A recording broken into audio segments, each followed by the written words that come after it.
Your opponent, Vovka, he's 6-2, 3-fight win streak, 4 submissions, 5 finishes overall. Solid opponent. Yep. Spent his career bouncing back and forth, lightweight and featherweight. Frank, what do you know of him? Of strengths and weaknesses in the cage?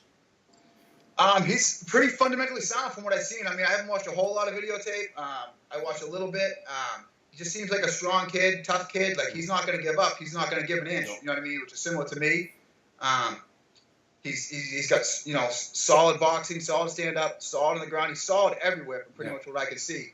Just a real grinder. You know what I mean? And that's the type of fight I'm looking for. I'm not in this game to take easy fights and just pad my record. I mean, at some point, sometimes you have to take a fight that's put in front of you that may not be the best step up in competition. But I'm here to fight guys like Vovka, guys that want it, guys that want to get to the next level, guys that are going to push me, guys that are going to make me elevate my game in training and in the cage. And I think this is a perfect fight for that. I think this is going to be a brawl. You know what I mean? We're both going to be, pushing the pace. We're both in it to win it, and you know what I mean? Whoever's standing at the end with the hand raised, you know what I mean? Earned it. So I'm looking forward to it, man. I think it would be fair because I assess both of you guys as more so ground technicians than strikers. I hope you would think that's fair. So do you think the grappling exchanges would sort of cancel themselves out and this might become more of a stand-up battle between the two? I mean, it's a possibility, you know what I mean? Like, everybody's got a game plan until they get in the cage and, fists start flying and stuff like that. So, I do what I do, and I have a game plan, and I'm going to stick to that game plan, and I'm going to execute that game plan. I mean, having a game plan and executing a game plan are two totally different things. Once you get in that cage and you feel the pressure of the other guy, you start feeling him out, where he's good, where he's not, you know what I mean? You try to take that fight to those places where he's not. And, it's just, I'm going to go in there and I'm going to fight my fight and I'm going to do what I do. I'm not changing anything for Vovka. Nothing against him. Like I said, he's a quality opponent. He's a great fighter. But I'm going to do what I do. You know what I mean? And if he can stop that and he can, survive, we'll figure it out in the cage. I'm like I said, I'm going to come in there and I'm going to do what I do, what I train for, how I fight. Nothing changes for me. So. And I understand you're very calculated with your game plan, your approach. Surely you've played the fight out in your mind.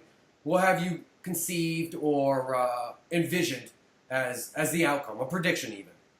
For predictions, but I mean, like I said, I'm going to come out and I'm going to execute my game plan. You know what I mean? He's going to end up on his back at some point. You know what I mean? Whether it's immediately, whether we feel it all striking, whatever happens, but.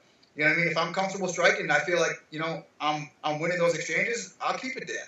If I want to bring it to the ground, then I'm going to take it to the ground. You know what I mean? Like, and he can do what he can to stop it, but he's going to end up on his back at some point. You know what I mean? And I know he's good there. You know what I mean? But I'm good on top. You ask any one of my training partners, I get on top of them, and they don't get up unless I let them up. Yeah, you know what I mean? And I don't think Vovka has felt the pressure that I bring. You know what I mean? And if he can survive that and he can figure out a way to deal with that, then good on him, but, we'll find out. I know you're not going to be happy with just a victory. You're going to want to leave a lasting impression for Bellator and the fans. And what do you think the key to that victory is going to need to be to come away with the impression to say, prelims, he's making it to the main card? For me to make that lasting impression is just for me to come in and do what I do best, execute my game plan, and just keep pushing the pace. My cardio's through the roof, man. Like, I go all day, you know what I mean? So if he can keep up with me all day, then he can keep up with me all day. So one or two things is going to happen. Like, you know what I mean? I'm going to put him away, on the ground, or we're going to slug it out for 3 rounds, you know what I mean? And at the end, they're going to be like, holy shit, these guys just left it all in the cage for everybody. You know what I mean? Yeah. What will the Bellator fans learn about Frank Sforza once the final bell has rang? What are they going to learn about you? They're going to learn that I'm tough as fuck, man. Like, everybody that I train with, and see me fight knows, they're going to know that I'm not an easy fight for anybody.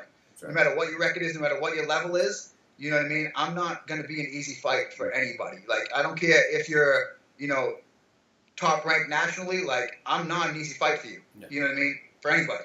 I'm going to push the pace. I'm going to be in your face the entire time. I'm going to pick you up. I'm going to drop you on your head. You're going to eat some elbows. You're going to eat some punches. You're going to feel some pressure like you've never felt before. So after this fight, I expect people to be like, wow, holy shit, this kid's for real. Because I feel like sometimes at the local level, I've been overlooked a little bit because of the layups I've had to take, because of the real life, responsibilities I've had. You know what I mean? And taken, away from my MMA career at times. I feel like sometimes I get overlooked as like, you know what I mean? He's good, but he's got other stuff going on in his life, so he's not 100% focused. I'm 100% focused, and I have been for 6 months, man. You know what I mean? I eat, sleep, breathe this shit. My diet's on point. My workouts are on point. I feel the best physically that I have in a long time. You know what I mean? I'm finally getting back down to 146 where I belong. And I feel like I am trouble for anybody at that weight class, regardless of who you are. Follow us on Instagram. Watch us on YouTube. Check us out on Facebook. Visit us on Twitter. And stay tuned.